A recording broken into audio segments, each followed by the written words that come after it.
कृपाचार्य ने रावण को ओम की ओर बढ़ते देखा, यह जानते हुए कि रावण उस पर आक्रमण करेगा।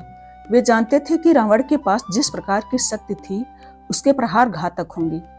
कृपाचार्य को रावण के अस्त्रों का सामना करने हेतु कई अस्त्रों से लड़ना पड़ा, परंतु रावण अचूक खड़ा रहा और कुछ भी उसे व्याकुल नहीं कर सका।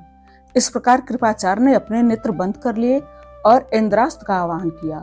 वह अस्त्र जो वाणों की बौछार कर सकता था और सहर्ष सेनाओं को मृत करने के लिए एक उपयुक्त विकल्प था, परंतु इससे पूर्व कि वे अस्त्र छोड़ पाते, मेघनाथ ने कृपाचार्य पर वाणों का एक समूह चलाकर उन्हें चुनौती दी। अदृश्य होने की शक्ति रखने वाले मेघनाथ ने अपने अगले शिकार की योजना बनाई। जब कृपाचार्य मेघनाथ से युद्ध कर रहे थे, तब नागेंद्र ने ओम को घेर लिया और रावण उनकी ओर चला। अपने नकारात्मक अनुरूप को चकमा देते हुए परशुराम ओम की सहायता हेतु आए। उन्होंने मधुवन अस्त्र का आवाहन किया और रावण पर वार चलाया। मधुवन इंद्र के अस्त्रों में से एक था, जो सेनाओं को चकित करने में सक्षम सैकड़ों और सहर्ष ज्वलंत अस्त्रों की वर्षा कर सकता था। इससे उनको पुनः अपनी स्थिति संभालने हेतु कुछ क्षणों का समय मिल गया। जब ओम ने नागेंद्र से लड़ाई की तो अमरों पर दुगने प्रहार किए गए, क्योंकि उनमें से लगभग सभी एक ही समय में दो शक्तिशाली असुरों का सामना कर रहे थे। बृहस्पत ने दोनों असुर भाइयों हिरण्याक्ष और हिरण्यकशिपु के विरुद्ध भीषण रूप से युद्ध किया। कुंभकर्ण से युद्ध करते समय कृपाचार्य पर अदृश्य मेघनाथ ने छड़ वार किया। परशुराम अपने दुष्ट स्वरूप का सामना कर रहे थे और अब राजाओं के राजा के विरुद्ध खड़े थे। असुर सेनाएं अभी भी युद्ध पर हावी थी और आशा की कोई नई किरण नहीं थी, कोई अन्य सहायता नहीं थी जो उनके लिए आती। परिश्रांत और क्षीण ढलती आशा के साथ अमर केवल असुरों पर मंडरा रही विजय का अनुभव कर सकते थे, क्योंकि उनकी अपनी आत्माएं भी उन्हें अब और आश्वस्त नहीं कर सकती थी। असुरों के आक्रमण से अमर योद्धा नष्ट हो गए थे और उनके पास उन पर नियंत्रण करने का कोई और विकल्प नहीं था। अमरों की आसन्न पराजय और असुरों की विजय जो तेजी से निकट आ रही थी, से पृथ्वी अत्यधिक बोझिल अनुभव कर रही थी। जहां परशुराम स्वयं को कुंभकर्ण और असुरों के झुंड की पकड़ से मुक्त कराने में व्यस्त थे, आसुरी परशुराम पवित्र परशुराम पर पूर्ण नियंत्रण चाहते थे और इसीलिए वे इनकी ओर दौड़ पड़े। असुरों ने परशुराम के अंग अंग को पकड़ रखा था, जिस कारण वे असहाय रूप से अपनी ओर बढ़ते हुए अपने आसुरी स्वरूप को देख रहे थे। अब समय आ गया था कि परशुराम स्वयं को अपने आसुरी स्वरूप से परास्त हो जाएं। सब कुछ वैसा ही दोहराया जा रहा था जैसा अश्वत्थामा के साथ हुआ था। आसुरी परशुराम ने क्रोध से भरे अपने रक्तिम नेत्रों से उन्हें भस्म करने से पूर्व अपनी छवि के नेत्रों में देखा। अन्य सभी अमर और बृहस्पत परशुराम को देख सकते थे, परंतु वे स्वयं एक से अधिक चुनौतियों का सामना कर रहे थे। परशुराम स्वयं को कुंभकर्ण और अन्य असुरों से मुक्त कराने के लिए अथक प्रयास कर रहे थे, परंतु उनकी संख्या लड़ने के लिए बहुत बड़ी थी। कोई भी अमर चक्रों की संख्या को नहीं तोड़ सका, क्योंकि असुरों के एक और चक्रव्यूह ने परशुराम को घेर लिया था और वे असहाय रूप से अपने सेनापति को देखते रहे, जो अश्वत्थामा के समान ही अवशोषण की प्रक्रिया में परास्त होने वाले थे। असुर परशुराम पर विजय पाने के अपने अगले बिगुल के साथ पुनः तैयार थे और जयकार आरंभ हुआ, क्योंकि आसुरी परशुराम ने कसकर गले लगाने और उन्हें पूरी तरह से भस्म करने हेतु अपनी भुजाएं खोल दी। परंतु इससे पहले कि वे परशुराम को छू पाते, भूमि की दरारों से दो हाथ निकले और असुरी को पकड़ लिया। आसुरी परशुराम भूमि पर गिर पड़े और जय जयकार बंद हो गई। इससे पूर्व कि दोनों पक्ष समझ पाते कि क्या हुआ था, एकाएक युद्ध भूमि में जगह जगह दरारें पड़ने लगी और उन अंतरालों से सहर्ष हाथ उभर आए। वे किसके हाथ थे? मिसेस बन्ना ने प्रश्न किया। पृथ्वी की दृष्टि ने उनकी शारीरिक भाषा पर गौर किया और उनके स्पष्ट रूप से उत्तेजित व्यवहार को अनुभव किया। वे राजा बल ही थे, जो अपनी आसुरी सेना के साथ सूतल से निकले थे। राजा बल के साथ विभीषण भी आए थे और अपनी सेना, जो उनके बड़े भाई रावण की सेना जितनी बड़ी थी, के साथ पद्मनाभ स्वामी मंदिर परिसर तक पहुंचने हेतु लंका के जल क्षेत्र से रवाना हुए थे। सभी असुरों और उनके सेनापतियों का ध्यान दो दिशाओं में बटा हुआ था। एक विभीषण एवं उनकी सेना की ओर था, जो निर्धारित मापदंडों के बीच भूमि पर असुरों पर आक्रमण कर रहे थे, और दूसरा राजा बलि एवं उनकी सेना की ओर था, जो धीरे धीरे भूमि से असुरों पर घात लगाने को प्रकट हो रहे थे। नागेंद्र ने आश्चर्य भरी दृष्टि से शुक्राचार्य की ओर देखा और कहा, राजा बल भूमि पर कैसे? शुक्राचार्य ने उत्तर दिया, यह भाद्रपद का महीना है, ओणम का महीना।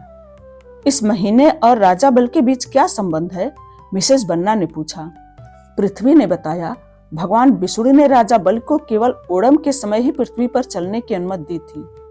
विभीषण और राजा बल को युद्ध में जुटते देख योद्धाओं में असंख्य भावनाएं उमड़ पड़ी। हे भ्राता, मुझे तुम्हारे आगमन की आशा नहीं थी, रावण ने विभीषण को ताना मारते हुए कहा। विभीषण ने उत्तर दिया, मैं यहाँ आना नहीं चाहता, परंतु मेरे पास कोई अन्य विकल्प नहीं था। शुक्राचार्य ने अनुरोध किया, विभीषण आओ वार्ता करें और हमारे बीच के उन मतभेदों को सदैव के लिए दूर करें। बात करें? मैंने शांति वार्ता के लिए आपसे संपर्क किया था, परंतु पनडुब्बी में आपके उत्तर ने आपसे वह अंतिम अवसर छीन लिया। मुझे आपको यह बताते हुए खेद हो रहा है कि वार्ता करने का समय समाप्त हो गया है। विभीषण की आवाज क्रोध से भरी थी। तुम अभी हमारे विरुद्ध हो, क्यों? रावण ने प्रश्न किया।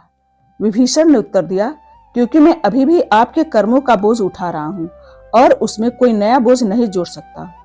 अपने भाई की प्रतिक्रिया से निराश होकर रावण ने कहा, तुम तब भी भ्रांत थे और अब भी भ्रांत हो। हमने जो किया वह उचित था। अपने ही भाई को मेरे विरुद्ध खड़ा देखना अच्छा दृश्य नहीं है, इसलिए तुम्हें पराजित होना ही होगा। रावण क्रोधित हो गया। आग में घी डालने की इच्छा न रखते हुए विभीषण बस राजा बल के साथ अमरों में जुड़ने हेतु मुड़ गए। रावण ने अपने सभी सेनापतियों को शत्रुओं पर हावी होने का आदेश दिया।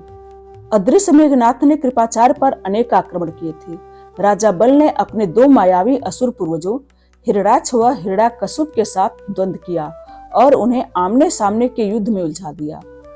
राजा बल अभी भी स्थिति को समझ रहे थे और अपने असुर पूर्वजों के सामने संघर्ष करते दिख रहे थे। चक्रव्यूह के भीतर स्थापित परशुराम क्रोध में जलते हुए अपने पैरों पर पुनः खड़े हो गए और स्वयं भगवान विष्णु के धनुष शार्ंग का आवाहन किया, जिसे वैष्णव धनुष भी कहा जाता है। उसका सामना करने हेतु परशुराम ने विष्णु के एक और शक्तिशाली धनुष गोवर्धन का आवाहन किया। नागेंद्र अपने सर्वोत्तम अस्त्रों जैसे इंद्र का दूसरा सबसे शक्तिशाली अस्त्र वासवी शक्ति के साथ ओम पर हावी हो गया। इसका प्रयोग प्रतिद्वंदी को नष्ट करने हेतु केवल एक बार ही किया जा सकता था। यह वही अस्त्र था जिसका प्रयोग कर्ण ने घटोत्कच को मारने हेतु किया था। रावण अपने भाई विभीषण से द्वंद्व करने युद्ध भूमि में उतरा। कुंभकर्ण ने अपने भाइयों को एक दूसरे से युद्ध करने हेतु सज्ज देखा और इसमें भाग लेने की इच्छा रखी, परंतु बृहस्पति ने उसे नीचे से पकड़ लिया और भूमि पर पटक दिया। उससे कुंभकर्ण क्रोधित हो गया और उसने परिश्रांत बृहस्पति पर मुक्कों की वर्षा आरंभ कर दी। ओम ने सभी अमरों को जोर से चिल्लाकर कहा, हमारे पक्ष में लड़ने वाला एकमात्र नश्वर योद्धा बृहस्पति है। यदि उसकी सहायता नहीं की गई तो वह मर जाएगा। उसका जीवित रहना मनुष्यों के हम में विश्वास और हमारे उनमें विश्वास के लिए महत्वपूर्ण है। सभी ने ओम को सुना, परंतु विभीषण को छोड़कर कोई भी बृहस्पति की रक्षा हेतु नहीं आ सका, जो युद्ध क्षेत्र में उपस्थित सर्वशक्तिशाली असुर रावण से लड़ रहा था।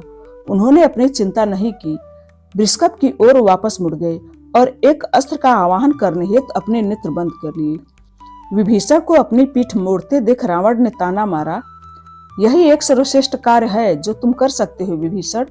तुम अपने की ओर पीठ कर लेते हो। तुमने अभी जो किया उससे सिद्ध होता है कि मनुष्य का चरित्र कभी नहीं बदलता। रावण ने क्रोध में आकर विभीषण की पीठ पर वाड़ों की वर्षा की, परंतु विभीषण ने अपने नेत्र खोले तो उनके धनुष पर प्रसोपास्त्र था, वह अस्त्र जो युद्ध भूमि में पीड़ितों को मृत्यु की निद्रा सुला सकता था। यह वाड़ उनके अपने भ्राता कुंभकर्ण के लिए था, जबकि विभीषण उनके अपने भाई रावण द्वारा निरंतर प्रहार सहते रहे। विभीषण ने कुंभकर्ण पर अस्त्र छोड़ा और क्षण भर में वह पर्वत के समान भूमि पर गिर पड़ा। हांफते बृहस्पति ने बिना समय व्यर्थ किए उसे अपनी पूरी ताकत से उठाया और पुनः द्वार के भीतर फेंक दिया। वह असुरों और विशेष रूप से रावण के लिए एक झटका था। अपमान में जो बात और जुड़ गई वह यह थी कि विभीषण ही इस युद्ध का निर्णायक मोड़ थे, जैसे वह त्रेता युग में भगवान राम के साथ युद्ध में थे। विभीषण अपने पीठ पर विनाशकारी प्रहार सहते रहे। जब उन्होंने स्वयं के उपरांत कृपाचार्य की सहायता करने का निर्णय लिया, विभीषण ने अपनी मायावी शक्तियों से युद्ध किया, क्योंकि उनके कार्य विश्वासघात से प्रेरित थे। कृपाचार्य पर हर ओर से आक्रमण हो रहा था और मेघनाथ का सामना करना केवल इसीलिए कठिन था क्योंकि वह अदृश्य था। शक्तिशाली रावण द्वारा अपनी पीठ पर दिए गए सभी कष्ट और घावों के साथ विभीषण ने पुनः अपने नेत्र बंद कर लिए। इस बार शब्द वेद अस्त्र के आवाहन हेतु जो एक प्रतिद्वंदी को अदृश्य होने से रोकता है और उसे अपने भतीजे पर चला दिया, जिससे उसकी स्थिति का पता चला। मेघनाथ अब दिखाई दे रहा था और कृपाचार्य की दृष्टि में था। इससे पूर्व कि मेघनाथ समझ पाता, वृषभ अपनी गदा लेकर उड़ता हुआ आया, जबकि मेघनाथ की दृष्टि कृपाचार्य पर थी। वृषभ की गदा के एक ही प्रहार से वह अचेत होकर हवा में उड़ गया। कुछ ही देर में मेघनाथ भी पुनः द्वार के पीछे फेंक दिया गया। घायल विभीषण अब भी अपनी छाती पर रावण के वाड़ों और अन्य प्रहारों को सहन कर रहे थे। जब वे उसकी ओर मुड़े और अपने घुटने पर गिर गए, तब ऐसा लग रहा था कि विभीषण को परास्त करने हेतु रावण को केवल एक अंतिम वार करने की आवश्यकता थी। अब मैं तुम्हें वहीं भेजूंगा जहां मैं सहस्र वर्षों से था, शक्तिशाली रावण ने कहा, और इस बार उनके माथे को निशाना बनाते हुए एक वार चलाया। परंतु इससे पूर्व की वार अपने लक्ष्य को भेद पाता, कृपाचार्य ने अपने एक वार से उसे नष्ट कर दिया और वृषभ उन्हें सुरक्षित करते हुए सीधे विभीषण के सामने आ गिरा। कृपाचार्य अब रावण के विरुद्ध वृषभ से मिल गए। विभीषण ने निस्वार्थ भाव से कृपाचार्य और वृषभ की सहायता की थी। अब उन दोनों की बारी थी विभीषण के उपकार का मूल्य चुकाने की। विभीषण को पुनः ताकतवर होने में कुछ समय लगा और उन्होंने अपने शरीर को छेदने वाले सभी बाण और शस्त्र निकाल लिए। विभीषण ने राजा बलि को संघर्ष करते देखा। उन्होंने वृषभ से अपने पूर्वजों के विरुद्ध राजा बलि की सहायता करने का अनुरोध किया और कहा, हम रावण को कुछ समय के लिए रोक सकते हैं, उनके पूर्वजों के विरुद्ध राजा बलि की सहायता करो। वृषभ तुरंत उड़ गया और हिरणाक्ष को अपने शक्तिशाली भुजाओं से ढकेल दिया, जिससे राजा बलि पर उसकी पकड़ ढीली हो गई। इससे राजा बलि और उनके असुरों को हिरण्यकशिपु एवं उनके सहयोगियों पर पूर्ण नियंत्रण प्राप्त करने का अवसर मिल गया। अब यह युद्ध हिरण्याक्ष बनाम वृषभ और राजा बलि बनाम हिरण्यकशिपु था। परशुराम ने आसुरी परशुराम की ओर देखा और उनका बर्बर व विभत्स मुंह देखा, जो एक होने हेतु सज्ज था। परशुराम उन पर विजय प्राप्त करने के अवसर के रूप में एक क्षण भी व्यर्थ नहीं गंवाना चाहते थे और आसुरी परशुराम की भी यही योजना थी। इसलिए अपने अपने विरोधियों को दबाने के लिए दोनों ने अपने शक्तिशाली धनुषों से अस्त्रों का प्रयोग किया। एक ने मायावी इंद्रास्त्र को बुलाया और दूसरे ने लावास्त्र का आवाहन किया। जहां इंद्रास्त्र ने हर किसी की दृष्टि को धूमिल कर दिया, वहीं लावास्त्र ने कई स्थानों पर जमीन से पिघला हुआ लावा उगल दिया। इससे ज्ञानगंज के कुछ छोटे पशु जल गए और हवा विषैले रसायनों की असहनीय गंध से भर गई। साथ ही भूमि पर कई असुर भी जल गए, जिससे कुछ अतिरिक्त क्षति हुई। लावास्त्र के प्रतिकार के रूप में परशुराम ने वरुणास्त्र का आवाहन किया।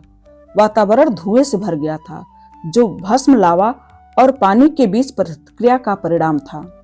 इसके दूसरी ओर ओम ने नारायणास्त्र का आवाहन करने का निर्णय लिया, एक ऐसा अस्त्र जिसकी शक्तियां का जितना अधिक विरोध किया जाए उतनी ही बढ़ती है।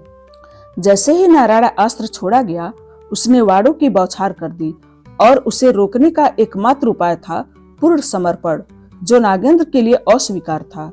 नारायण अस्त्र का प्रभाव जितना अधिक था, नागेंद्र ने उतना ही अधिक उसका सामना करने का प्रयास किया। जैसे ही ओम ने लड़ाई जारी रखी, उसने अपनी वास्तविक क्षमता का उपयोग किया। वह निवसा के एकमात्र शेष भाग प्राचीन सफेद अश्व जिसमें वह परिवर्तित हुई थी, उस पर सवार हो गया। कहीं से एक चमकती हुई तलवार प्रकट हुई, जिसने लगभग पूरे आकाश को प्रकाशित कर दिया। इस कहानी का शेष हिस्सा अगले वीडियो में। धन्यवाद।